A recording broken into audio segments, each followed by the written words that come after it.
네, 오늘 하나님의 말씀은 디모데후서 4장 5절에서 8절 믿음을 위해 싸우라라는 제목으로 말씀 전하겠습니다. 잠깐 기도하겠습니다. 아멘.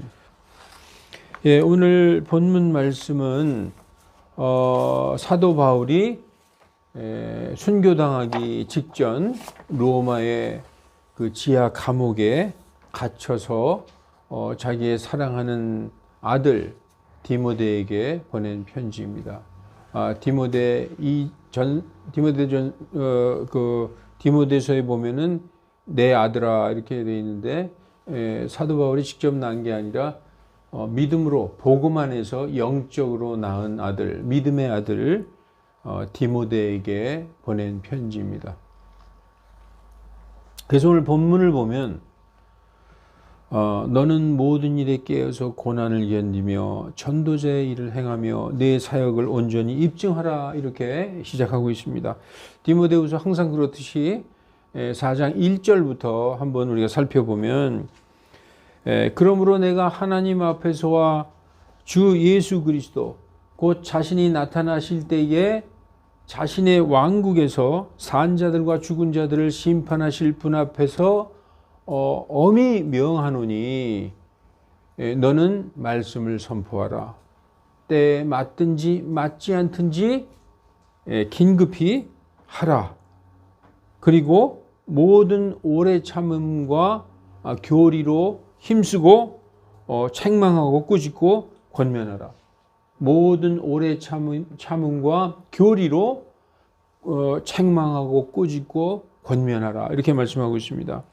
그리고 3절에 때가 이르리니 사람들이 이 건전한 교리를 견디지 못하여, 여기 건전한 교리는 성경 그대로의 가르침, 순수한 하나님의 말씀대로 설교하면은 무지무지하게 괴로워한다는 거예요. 듣기 싫어하고 이 건전한 교리를 견디지 못하여 자기의 정욕대로 선생들을 많이 두고 귀를 진리로부터 돌이켜서 우화들을 따르리라. 우화는 뭡니까?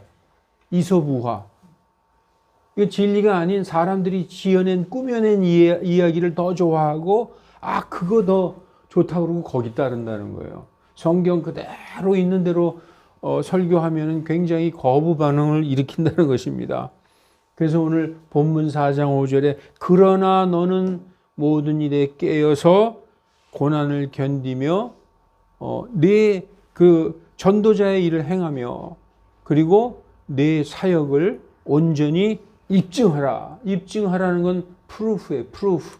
증명하라. full proof. 완전히 온전히 입증하라. 이렇게 말씀하고 있습니다. 그러면서 이제 사도 바울은 자기가 얼마 안 남았구나. 이때가 언제냐? AD 64년경 로마 네로 황제 때예요.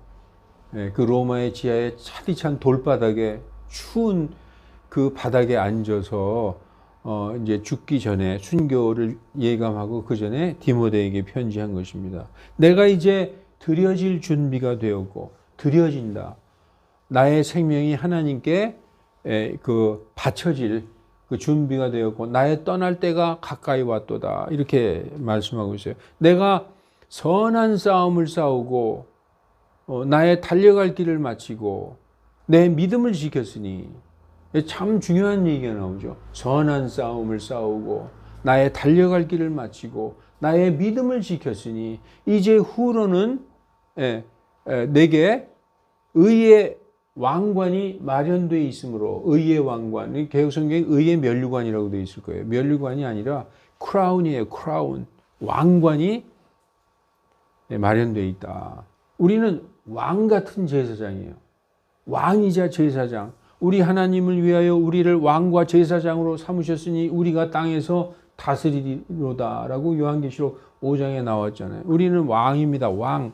그래서 왕관을 받는 거예요. 의의 왕관을 받으리니 주님 곧 의로우신 심판자께서 나타나실 때에 내게 주실 것이요 내게뿐 아니라 그분의 나타나심을 기다리는 모든 자들에게 에겐이라 이렇게 말씀하고 있습니다. 이게 우리가 이렇게 읽으면은 그래도 마음에 다가오죠. 아, 내가 이제 드려질 때가 되었고 나의 떠날 때가 가까이 왔도다. 한 위대한 사도의 그 마지막에 그 정리하는 그런 말씀이에요. 어떻게 보면 너무나 마음이 아픈 그런 말씀입니다. 여러분, 그리스도인의 삶은 싸움 그 자체예요. 싸움. 어떤 싸움이냐? 바로 선한 싸움이다라고 말씀하고 있습니다. Fight a good fight. Fight a good fight. 선한 싸움을 싸우는 것입니다. 믿음은요, 지키는 거예요. 믿음은 지키는 겁니다. 지키기 위해서 싸워야 하는 거예요. 근데 그게 뭐냐? 바로 믿음을 지키기 위해서 싸우는 싸움이 바로 선한 싸움이라는 것입니다. 아니, 그리스도인들은 싸우지 말라고 그러고 왜 싸우냐? 우리는 예수님 믿고 그리스도인들이 된 다음부터 누구냐? 뭐가 되냐? 우리의 신분은 소울저, 군사의 군사, 그리스도의 군사. 군사는 왜 모집했어요? 군사는 전쟁을 위하여, 전쟁에서 나아가서 싸우기 위해서 불러서 선택돼서 모집된 사람이 군사입니다. 그래서 우리는 그리스도의 군사다라고 디모데 후서 2장에 말씀하고 있습니다. 자, 그래서 선한 싸움은 영적인 싸움이죠. 우리가 그리스도인들이 맨날 길거리에서 멱살 잡고 싸우면 되겠어요? 우리가 그 디모데 그 후서 오늘 본문 나오는 그 2장에 보면은요, 본문은 4장이죠. 2장에 보면은 하나님의 종은 반드시 다투지 말아야 하며 이렇게 써 있어요. 다투면 안 된다는 거예요. 설사 그 사람이 말이 틀리고 내가 맞더라도 다투지 말라는 거예요.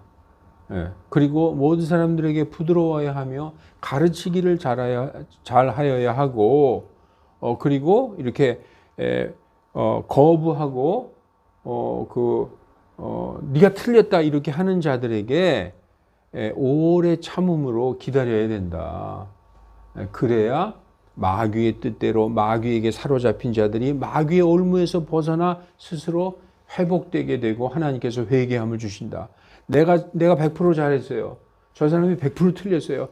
그래도 네가 틀렸다 그러고 싸우잖아요. 그러면 다 말짱 아무것도 안 되는 것입니다.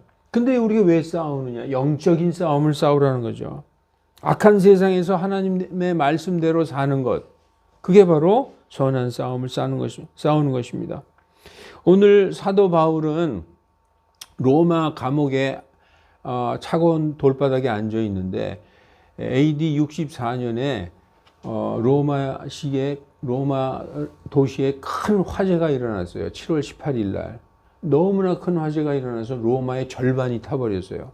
모든 가옥들이 다닥다닥 붙어 있었는데 다 타서 로마시의 절반이 탔습니다. 네로 황제는 어떻게 하든지 자기의 궁궐을 크게 지으려고 여기저기 지으려고 아주 사치와 쾌락과 궁전을 짓는데 몰두하고 있었어요. 근데 땅이 필요한데 그 땅을 싸게 살려고 하면은 땅을 몰수할 수는 없고 어떻게든지 이 서민들은 집이 다 타버렸으니까 집을 새로 지을 수는 없고 땅을 헐값에 팔았습니다. 로마 황제 네로는 좋아했죠. 그래서 사람들의 생각이, 백성들의 생각이, 아, 네로가 로마의 화재를 냈구나, 이런 식으로 막 여론이, 백성들의 민심이 네로를 향하고 있었어요. 네로는 불안해지기 시작했습니다. 그래서 이 화재의 소행을 다른 데다가 덤태기를 씌워야 되겠다 생각했는데 그 타겟이 누구냐? 그리스도인들이었어요. 그 로마의 유일하게 유대인 거주 지역과 그리스도인들이 사는 지역만 불이 안 났어요. 그래서 그때 당시에 또 이 정부에서는 그리스도인들을 안 좋게 보고 있었고, 왜냐? 신전 제사에 협조를 하지 않는 거예요. 왜냐? 신전의 어떤 우상 숭배하는 제사에 그리스도인들은 거기에 참여 안 하고 오직 하나님에게만 제사를 지내니까. 그리고 노예 제도도 반대하고, 또 이들은 보니까 좀 이상하고 위험한 집단 같아. 지네들끼리만 모여서 같이 살면서 자기의 교주의 살과 피를 모일 때마다 먹는다는 거예요. 그러니까 이런 것들이 극도로 요즘 말하면 극혐이었어요. 그리스도인들. 그래서 그리스도인들이 불을 냈다고 소문을 내서 그리스도인들을 이제 핍박하고 막 붙잡아서 처형하기 시작했습니다. 그때 그리스도인들의 지도자들 베드로가 붙잡혀가서 순교당하고, 베드로는 나를 거꾸로 달아주시오. 그래서 거꾸로 십자가에 달려서 돌아가셨어요. 이 사도 바울은 이때 당시 어디에 있었느냐? 저 소아시아 터키에 있었어요. 터키에서 체포돼 가지고 로마로 이송돼서 이제 지하 감옥에서 처형되기 직전에 이 말씀을 자기의 영으로 낳은 아들 디모데에게 쓴 것입니다. 예, 그래서 바울은 트레폰타나라는 곳에서 순교당했습니다. 이것은 로마 시대에 있는 항구가 있었던 오스티아로 가는 길목에 트레폰타나에서 순교했던 것입니다. 자, 오늘 말씀 중에서 너는 모든 일에 깨어서 고난을 견디며 전도자의 일을 행하며 내 사역을 온전히 입증하라라고 말씀하고 있어요. 믿음은 보이지 않는 것입니다. 믿음은 어디에 있습니까? 믿음은 우리 마음속에 있습니다. 그런데 그것을 입증하라고, 하나님은 우리에게 우리 마음속 안에 있는 이 믿음을 입증하라고 자꾸 말씀하세요. 입증하라는 것은 보이라는 거예요. 증명해 보이라라는 것입니다. 보이지 않는 믿음을 밖으로 드러내 보이라는 것입니다. 증명해 보라는 것입니다. 그것이 바로 믿음의 열매인 것입니다. 열매는 행위로 맺어지는 것이죠. 그래서 믿음의 행위. 그리스도인들에게 무엇을 요구하시느냐? 내가 믿음이 있냐? 그러면 그 믿음을 보여라. 증명해봐. 이렇게 말씀하고 있는 것입니다. 그래서 야고보서 3장 13절, 너희 중에 지혜로우며 지식을 겸비한 자가 누구냐? 지혜로우며 지식을 겸비했다. 이 지혜, 그리스도인들의 지혜는 하늘의 지혜죠. 하늘의 지혜. 그리고 지식, 하늘의 지식, 예수 그리스도를 아는 지식, 하나님을 아는 지식.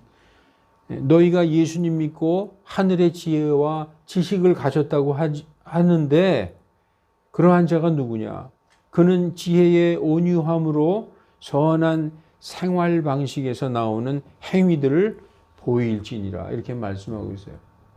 너희가 구원받고 하나님의 자녀이고 예수 그리스도의 그 믿음을 가진 그리스도인이라면은 그 하늘의 지혜, 복음에서 나오는 온유함으로 선한 생활 방식에서 나오는 그 행위를 보여라 라고 말씀하고 있어요. 야고보 사도는 영이 없는 몸이 죽은 것 같이 행위 없는 믿음도 죽은 것이다 라고 말씀하고 있습니다. 믿음은 언제 증명됩니까? 마귀와의 싸움에서 증명됩니다. 우리는 다 믿는다고 얘기하고 있어요. 그런데 정작 마귀와의 싸움에서 뒤로 물러나잖아요. 아이고 무서워. 그리고 뒤로 물러나면 히브리서 10장 38절에 오직 의인은 믿음으로 살리라. 그러나 누구든지 뒤로 물러나면 내 혼이 그를 기뻐하지 아니하리라. 이렇게 말씀하고 있어요. 믿음으로 나가야 된다는 거예요. 두려워하지 말고. 두려워한다는 것은 믿음이 없다는 증거라는 것입니다. 그래서 믿음은 두려워하지 않는 게 바로 믿음이에요. 성도가 환난과 고난을 두려워한다는 것은 환난을 주는 마귀를 두려워한다는 것입니다. 그래서 하나님의 말씀을 보면은 이기는 자는 모든 것을 상속받으리니, 이기는 자, 이긴다는 것이 뭘 이기는 거예요? 마귀와의 싸움에서 이기는 거예요. 마귀는 어떻게 생겼냐? 뿔나고 무시무시하게 생겼냐? 이 세상에 마귀가 이 세상에 뿌려놓은 많은 그 우리를 유혹하는 것들, 그것도 마귀와의 싸움이에요. 우리가 하나님의 말씀대로 살지 못하고 거룩하고 정결하게 살지 못하고 육신의 정욕대로 살고 싶어요. 예, 마귀는 아주 고단수죠. 우리를 그런 식으로 해서 무너뜨립니다. 그런데 그것과 싸워야 돼요. 싸우려면은 거룩하고 정결하고 그런 삶을 살아가야 된다는 것이죠. 예, 그래서 이기는 자는 모든 것을 상속받으리니 나는 그의 하나님이 되고 그는 나의 아들이 되리라. 그러나 두려워하는 자들과 이 두려워하는 자들이 1번 제일 앞에 나와 있죠. 두려워하는 자들과 믿지 아니하는 자들, 동격이에요. 두려워하는 자들은 믿지 아니하는 자들이에요. 이러한 자들은 가증한 자들, 살인자들, 음행을 일삼는 자들, 마술사들, 우상숭배자들, 모든 거짓말하는 자들은 어디에? 불과 유황이 타는 호수에 참여하리니.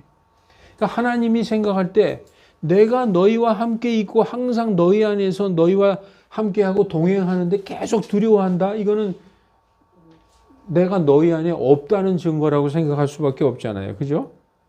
예, 그래서 그리스도인들은 두려움이 없어진 두려움을 상실한 자들입니다. 그런데 자꾸 두려워하게끔 그렇게 만드는 사람들이 있어요. 왜냐하면 그 환란이 닥치면 그건 지옥이다, 준지옥이다 이렇게 얘기하면 우리가 어떻게 생각 들겠어요? 와, 그 환란에 들어가면 안 되겠구나. 예, 그렇게 생각 들지 않겠어요? 근데 여러분 성경은 어떻게 얘기하라고 그래요? 두려워하지 말라. 내가 너희와 함께 있다. 생명이 두려우냐? 생명을 뛰어넘는 믿음으로 나아가라. 이렇게 계속 성경은 얘기하고 있어요. 여러분, 우리가 회개해서 그리스도인이 된 것은 아까 제가 말씀드렸듯이 그리스도의 군사가 된 것입니다. 예, 그래서 그러므로 너는 예수 그리스도의 좋은 군사로서 어려움을 견디어내라 이렇게 말씀하고 있어요. 예, 어려움을 우리가 저기 본문에서도 너는 그 어려움을 견디어내라고 얘기하고 있죠. 그리고 그 전도자의 일을 행하고 너의 그것을 입증해라. 사역자의 일을 입증해라 이렇게 말씀하고 있죠. 디모데후서 2장 4절 전쟁을 치르는 자는 아무도 즉 그리스도의 군사는 이생의 일에 얽매이지 아니하나니 이는 자기를 군사로 택한 이를 기쁘게 하려 함이니라. 하나님이 우리를 예수 그리스도를 보내주셔서 예수님을 믿는 우리를 그리스도의 군사로 택하셨다는 것입니다. 그런데 이 그리스도의 군사가 된 자들은 이생의 일에 얽매이지 않는다는 것입니다. 왜냐? 전쟁에 나가는 자는 이생을 생각하면은 전쟁터에서 자꾸 도망갈 거 아니에요. 그래서 이생의 일에 얽매이지 않는 것입니다. 이는 자기를 군사로 택한 이를 기쁘게 하려 함이다. 그래서 예수님은 동일한 말씀을 다른 복음서에서 이렇게 말씀하셨어요. 누가복음 9장 62절 예수님께서 말씀하시되 손에 쟁기를 잡고 뒤를 돌아보는 자는 아무도 하나님의 왕국에 적합치 아니하니라. 이게 바로 그리스도의 군사로서 전쟁에 나가는 자가 자꾸 이생의 일을 생각해서 뒤를 돌아본다는 거예요. 뒤를 돌아본다 그러니까 누가 생각나요? 롯의 아내가 생각나죠. 저기 저 소돔에 내 모든 거 저거 저 아파트 이거 다 생각난다는 거예요. 그런데 하나님은 뭐라 그래요? 손에 쟁기를 잡고 뒤를 돌아보는 자는 하나님의 왕국에 적합지 않다는 것이죠. 마태복음 10장 37, 38절도 이거 여러분 읽으면 충격적일 거예요. 아버지나 어머니나 나보다 아버지나 어머니를 더 사랑하고 또 아들이나 딸을 나보다 더 사랑하는 자는 내게 합당치 않느니라. 부모, 형제, 처자식을 나보다 더 사랑하느냐? 그러면 너는 내게 합당치 않느니라. 이렇게 말씀하고 있어요. 여러분 이거 감당이 됩니까? 우리 아들. 눈에 넣어도 안 아픈 우리 아들. 그런데 그 아들보다 하나님을 더 사랑하지 않으면 합당하지 않다.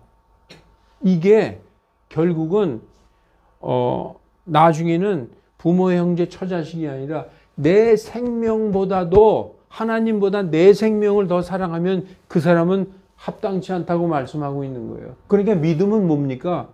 믿음은 나의 생명을 뛰어넘는 믿음을 요구하고 계시는 거예요. 왜냐? 환난과 어려움이 닥치면 다 도망가게 돼 있어요. 사람들이 다 도망가고 다 부인해요. 오늘 여기 그 4장 16절에 뭐라고 써 있느냐 하면은 사도 바울이 내가 처음 변론할 때에, 처음 답변할 때에, 이제 그 재판에서 답변할 때에 나와 함께 하니가 아무도 없느니라. 다 나를 버렸느니라. 그때 이 사도 바울과 같이 있었던 동료 크리스찬들 많이 있었잖아요. 그런데 이때는 틀려요. 이때는 그리스도인들을 붙잡아서 다 순교시키는 때였기 때문에 면회도 갈 수가 없었어요. 재판정에 갔다가 끌려서 딱 체포되면 죽는 거였어요. 아무도 없고 나 혼자만 있는 거예요. 여러분, 그리스도인들은 언젠가는 하나님 앞에 남편과 뭐 아내와 함께 서 있는 게 아니라 자기 혼자 딱 서 있을 때가 있어요. 그것을 예비해야 됩니다. 그리스도인들은 혼자 하나님 앞에 딱 서 있을 때가 있는 거예요. 그래서 여러분 38절에 자기 십자가를 지지 아니하고 내 뒤를 따르는 자도 내게 합당치 아니하니라 이렇게 말씀하고 있습니다. 그러니까 이 그리스도 교회의 이 믿음에 대해서 여러분 오늘 다시 한번 자기를 생각해 보세요. 깊이 한번 대입해 보세요. 내가 정말 이러고 있는가? 그런데 세상 복음은 듣기 좋아요. 삼박자 축복에 오중 축복에 영도 축복받고 범사에 축복받고 그래요. 어디 무슨 복음 교회인가 큰 교회 가면 삼중 축복, 오중 축복 소리 많이 하죠. 그거에 그래서 견전한 교리를 얘기하면은 상당히 부담스럽고 견디기 어렵다는 거예요. 그런데 귀가 가려워서 꼭 듣기 좋은 소리, 그 소리만 듣고 싶다는 거죠. 우리가 지금 디모데후서 3장에 보면 마지막 때에 위기의 때가 이르리니 사람들이 자기를 사랑하고 하나님을 사랑하지 않는 게 아니라 하나님을 사랑하는 게 아니라 자기를 사랑한다는 거예요. 요즘 그러죠. 다 자기를 사랑하라, 자기를 사랑하라. 사실 그것은 그리스도인들에겐 맞지 않는 얘기예요. 그리스도를 사랑하고 하나님을 사랑하는 것이 인간의 근본 도리예요. 그래서 하나님을 먼저 사랑하고 하나님과 예수님의 존재가 먼저 있은 다음에 내가 있는 건데 지금 세상 기독교는 내가 있고 그 다음에 하나님과 예수님이 있어요. 그래서 나를 위하여 하나님이 존재하는 거예요.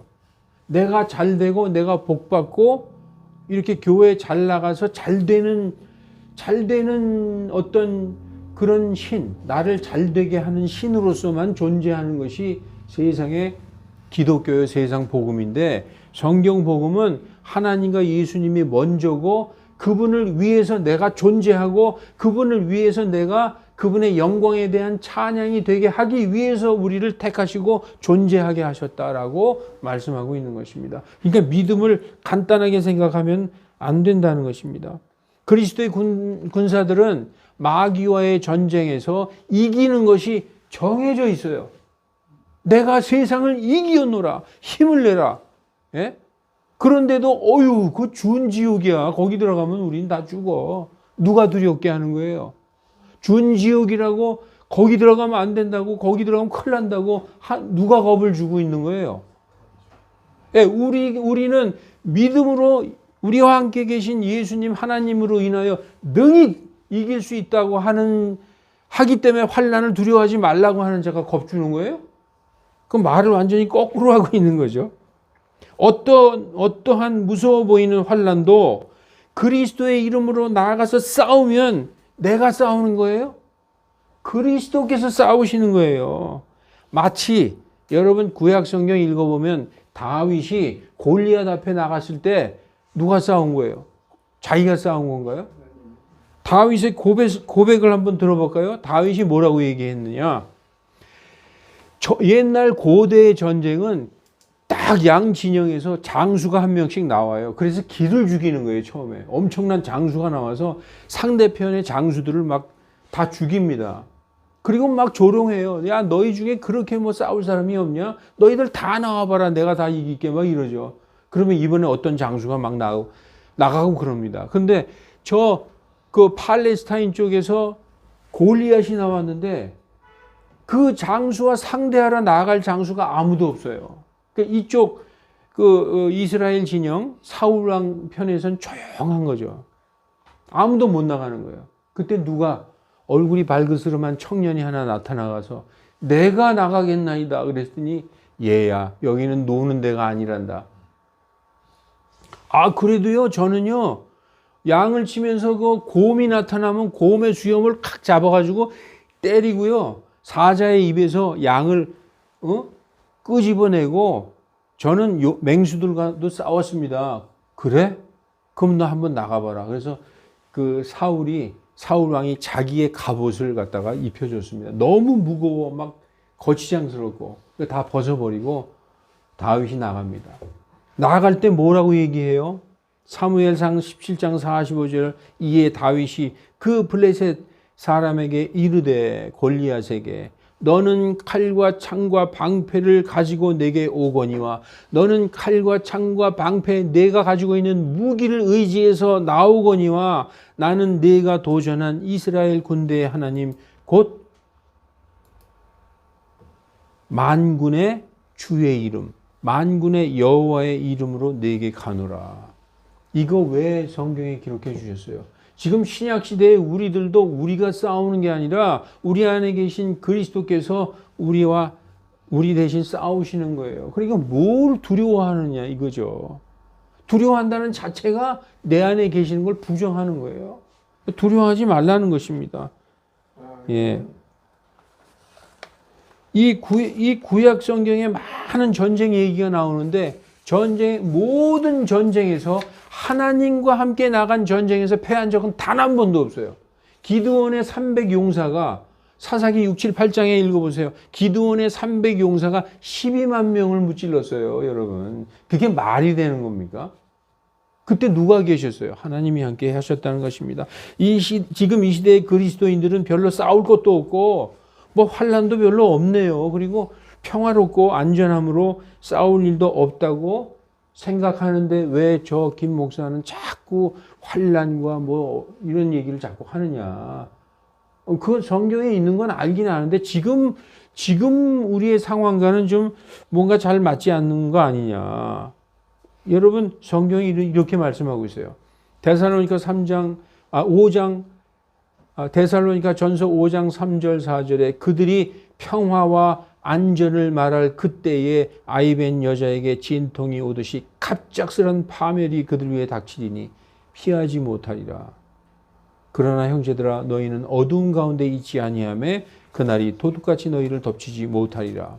어떤 어려움이 갑자기 와요. 그런데 너희는 빛 가운데 있는 너희는 준비하고 있는 너희는 깨어있는 너희는 그리스도를 모시고 있는 너희에게는 그날이 갑자기 덮친다 하더라도 너희에게 도둑같이 오지 않는다는 거예요. 왜냐하면 깨어있거든. 그러나 바로 여러분 지금은 안전한 때야. 평화의 때야. 그런데 우리가 사는 이 대한민국 한반도에 바로 70년 전에 이 땅에 전쟁이 있었어요. 바로 70년 전. 우리 인간의 생각으로 얘기하면 오래됐죠. 역사적으로 볼 땐 바로 직전에 전쟁이 있었다는 거예요. 이 6.25 전쟁이 세계 전쟁사에서 7대 전쟁 안에 드는 큰 전쟁이었어요. 세계 전쟁사를 보세요. 세계 전쟁사에서 6번째로 큰 전쟁이 6.25 전쟁이었어요. 이렇게 큰 전쟁을 우리가 겪은 우리가 70년 후에 전쟁이 어디 있다고 자꾸 전쟁 얘기를 하고 그냥. 성경은 어떤 환란이 올 때 아이벤 여자가 진통할 때 그 진통처럼 갑자기 온다는 거예요. 그러므로 깨어서 준비하고 있으라고 그러는 거예요. 그러니까 우리의 믿음도 지금은 완전히 나태해져 있을 그런 때잖아요. 그런데 지금 믿음을 준비해 두지 않으면 여러분 그때 가서 기름 사러 다니는 거예요. 기름 사러 다녀요. 기름 다 사가지고 오면 문이 딱 닫혀 있을 거예요. 그래서 이 말씀을 제때에 공급을 받아서 우리가 뭘 준비해야 되느냐? 기름을 준비해야 되는 거예요. 그 기름은 뭐냐? 인내할 수 있는 기름. 얼마든지 어려운 환난과 이러한 것들을 다 참아내고 믿음을 부인하지 않는 그 끝까지 견디는 믿음을 평화 시대에 준비해야 된다는 거예요. 그때 가서 준비하면 늦다는 겁니다. 영적 전쟁 이야기하다가 실제 전쟁 이야기하는 거는 좀 맞지 않죠. 우리가 그리스도의 군사로서 우리는 전쟁을 하고 있는데 영적인 전쟁을 하는 군사다. 예? 마귀와 싸우는 하나님의 말씀을 따라 사는 것은 마귀와 싸우는 것이니까 영적 전쟁이죠. 영적 전쟁 이야기하다가 실제 전쟁 이야기하는 것은 전쟁이 발발하게 되면 제일 먼저 많은 그리스도인들이 환난을 당하게 돼 있어요. 여러분 이 시대에 이제 앞으로 만약에 전쟁이 있다 그러면 무슨 전쟁이겠어요? 민주주의와 공산주의의 전쟁이에요. 다른 전쟁이 있습니까? 민주주의끼리 전쟁 잘 안 하잖아요. 민주주의와 공산주의의 전쟁인데 공산주의는 종교는 인민의 아편이고 기독교는 가장 우선적으로 없애야 될 것이기 때문에 기독교인들이 가장 먼저 환난받게 돼 있어요. 예, 그래서 전 세계에서 가장 위험한 지역이 바로 한반도라고 그래요. 이스라엘보다 중동 지역보다 더 위험한 지역이 한반도라고 하지 않습니까? 여러분, 그래서 겁주려고 그러는 거 아닙니다. 우리 이 시간에 믿음을 점검해 보라는 거예요. 평화로울 때 믿음을 다져놓지 않으면, 평화로울 때 기름을 준비해 놓지 않으면 갑작스러운 환난이 닥쳤을 때 거의 전부 다 믿음을 부인하게 돼 있어요. 여러분, 그러므로 평화롭다, 안전하다 할 때가 사실 가장 위험한 때예요. 지금이 가장 위험한 때라는 거예요. 지금이 다 졸고 있는 때고 다 허리띠 풀어놓고 있는 때예요. 원래 성경에서 뭐라고 써있어요? 그 의의 흉갑으로 입고 흉갑을 입잖아요. 흉갑, 가슴을 보호하기 의의 흉갑을 입고 구원의 투구를 쓰고, 예, 그 다음에 화평의 복음으로 신을 신고 진리로 허리를 동이고, 그리고 믿음의 방패로 무장하라. 그리고 성령의 검, 하나님의 말씀, 성령의 검을 취하라. 이렇게 해서 성도들이 항상 군사로서 무장을 하고 있어야 되는데 지금은 다 풀어놓고 있어요. 다. 완전 무장 해제. 그리고 우리는 환난 안 들어가. 걱정하지 마. 그런 거 우리는 안 들어가. 이렇게 가르치고 있으니까 더더욱이 우리는 완전 무방비 상태라는 거예요. 그러니까 여러분 깨어 있어야 되는 것입니다. 이럴 때 성도들은 믿음에 대한 자신의 각오를 정립하고 믿음을 반석 위에 평소부터 굳게 세워놓아야 되는 거예요. 그러니까 묵상을 할 필요가 있어요. 아, 내가 지금 사는 나의 모습이, 이 모습을 보면 하나님이 나를 어떻게 생각하실까? 나는 정말 믿음 안에 있는 것일까? 나에게 만약에 생명을 요구하면 내가 나의 생명을 살리기 위해서 믿음을 거부할까? 나는 어떤 사람인가? 이것을 여러분 스스로를 돌아보세요. 그러면 이런 결론에 도달해요. 죽으면 죽으리라. 내가 믿음을 부인한다? 저는 이런 생각을 해보세요. 아이, 세상에 이단들, 탈레반 이런 사람들도 자폭을 하고, 또 세상에 무슨 보수를 위해서 자기 생명도 바치는 이런 그 잘못된 집단에서도 얼마든지 하는데 어찌하여 우리를 구원하신 하나님을 위하여 내 생명 하나 드리지 못할까? 나는 하겠다. 나는 내 생명을 구하려고 믿음을 부인하는 일은 하지 않겠다. 이런 거를 혼자서 이렇게 각오를 하게 돼요. 이게 저 경험이에요. 어떤 일이 있어서 그런 일이 닥치면 나는 생명을 구원하기 위해서 내 믿음을 부인하지 않으리. 이런 마음을 갖게 되더라고요. 여러분 평소에 그런 마음을 가져야 된다는 것입니다. 여러분 노아의 때에 몇 명 구원받았죠? 8명 받았죠. 롯의 때에 3명 구원받았어요. 4명이 나왔지만 하나는 자꾸 뒤를 돌아봐가지고 소금 기둥이 돼서 3명 구원받았어요. 근데 예수님이 뭐라고 그러시느냐. 내가 그 사람의 아들이 나타나는 날, 공중재림 하시는 때가 바로 노아의 때와 같고 롯의 때와 같다. 내가 다시 올 때 땅에서 믿음을 보겠느냐? 거의 극소수라는 얘기예요. 그래서 여러분 10명이 기다리고 있다가 5명이 그리스도인, 똑같은 그리스도인인데 5명은 못 들어가는 수가 있다는 것을 성경은 말씀해 주셨어요. 여러분 그래서 누가복음 17장 26절에서 30절까지 읽어보면 노아의 날들에 그러했던 것 같이 사람의 아들의 날들에도 그러하리라.